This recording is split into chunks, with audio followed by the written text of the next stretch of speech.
What does The Summer of Love, Beach Boys, Folgers Coffee, Murder in Los Angeles all have in common? Charlie Manson.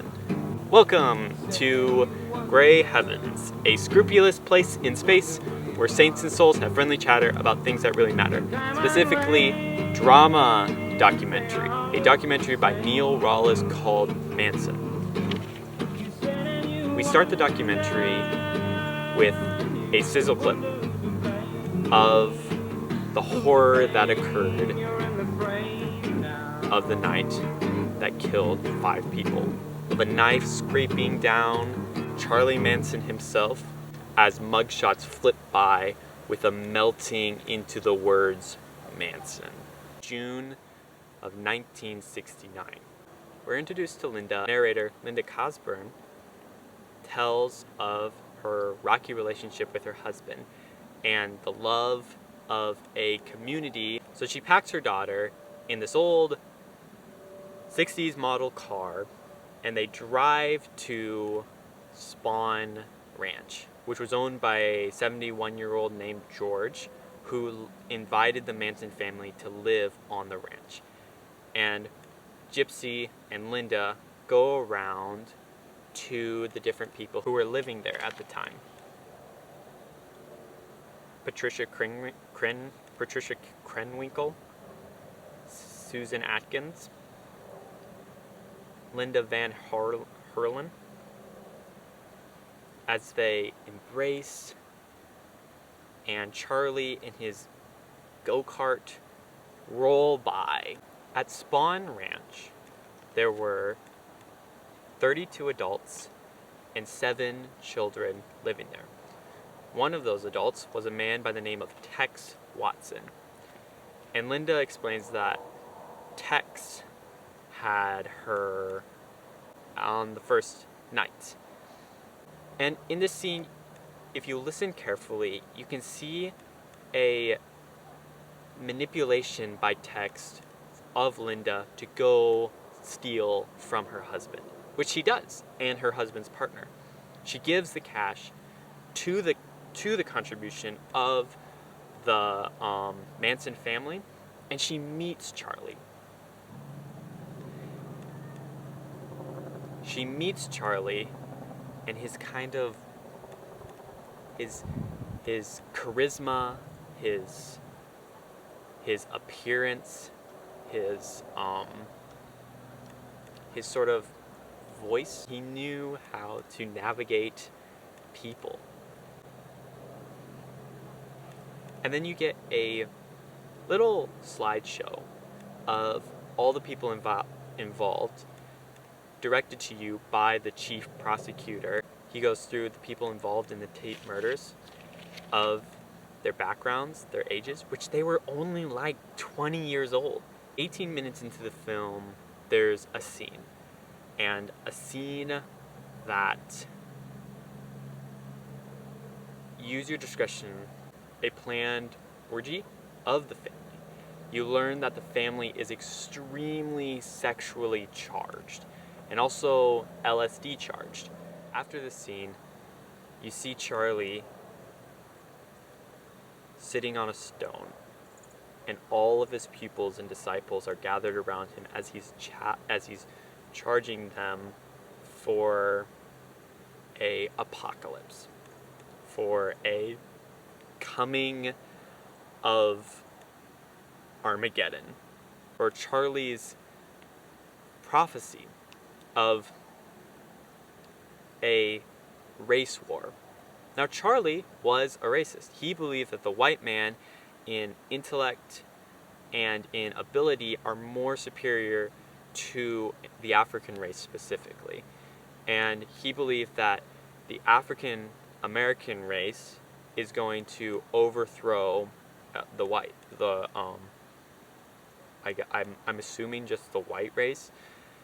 But he didn't believe that they had the competence and the ability to lead, and so they were going to come to those who survived, which he depicted were him and his disciples. He mixed biblical imagery as well. He took from Proverbs 9 to explain a bottomless pit that they are going to survive in, and when the war is over, they would arise to be the kings of the world, which he gives a name to.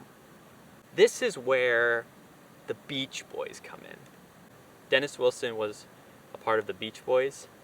Through Dennis, William comes into contact with Mr. Melcher. Melcher was interested in doing a possible record deal and even a little film about the Manson family and their commune.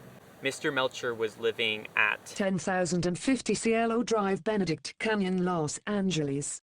Remember that, that's important.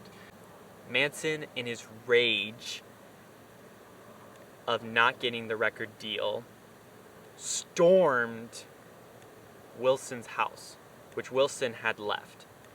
And then he storms Melcher's old home, which Melcher had left, and leased it to Miss Tate.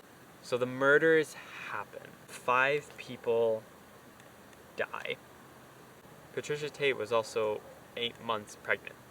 The final scenes of the film ends with Lydia going to Manson and saying, "Goodbye, Charlie." And Charlie's like groggy and like, "What?" And goes back.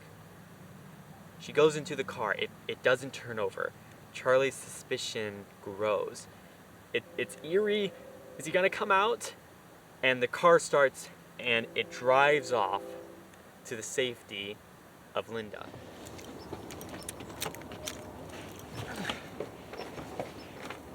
How the documentary was made. This is a drama documentary, and so it has actors. It has locations. It has sets. It has props.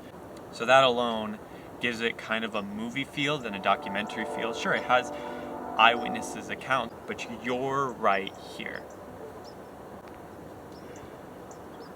They bring this point. They like pull you more into this by showing small clips of like old film clips of the interaction with the camera to bring you more into the film. I like that. The LSD scene. Now again, this is for adults. It's rated a PG-13 movie, but like it's very sexually charged. That's the reality of what the Manson family, how they conducted themselves. The LSD induced part had an effect of uneasiness, an effect of just sort of an uneasiness, sort of like and like a black face, and you don't know, it's sort of a mystery. Their execution of audio was also very eerie during the acts of murder themselves. Was very scary. It had a very like synthesizer, alien abduction, eerie, scary audio to them. The film, the drama does a really good capture of just the casualness and sort of the, not relatability, but sort of the bubbliness of the perpetrators. Yeah, it's not one of Charlie Manson. It's not a story of how he manipulated his group. And it's not a story of the trial, which is a story in itself. It's a story between the 4 weeks of June to the Tate murders. And that's it. That's all the story is. It just follows Lydia. It's more of a story about Linda. Another thing, Charlie Manson is described to be a very short man. The man who plays him, Adam Kenneth, is like a 6-foot man. He's just a tall man. Like, Charlie is described to be a very, very short person. I'm confused. Why is the thumbnail like this? If it's not about the trial. Because the X that he carves into his face, later he carves it into a swastika, is during the trial. And like, this thumbnail makes it look really, really scary. There's also this thumbnail that more completes what you're gonna get when you open this documentary. I don't know if this is just like this thumbnail came up and this one came up, but this one says Manson and this one says the family, so I don't know if they're different.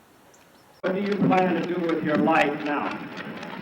I'd like to go into the wilderness with my children, get down to nature, and be closer to myself and closer to God.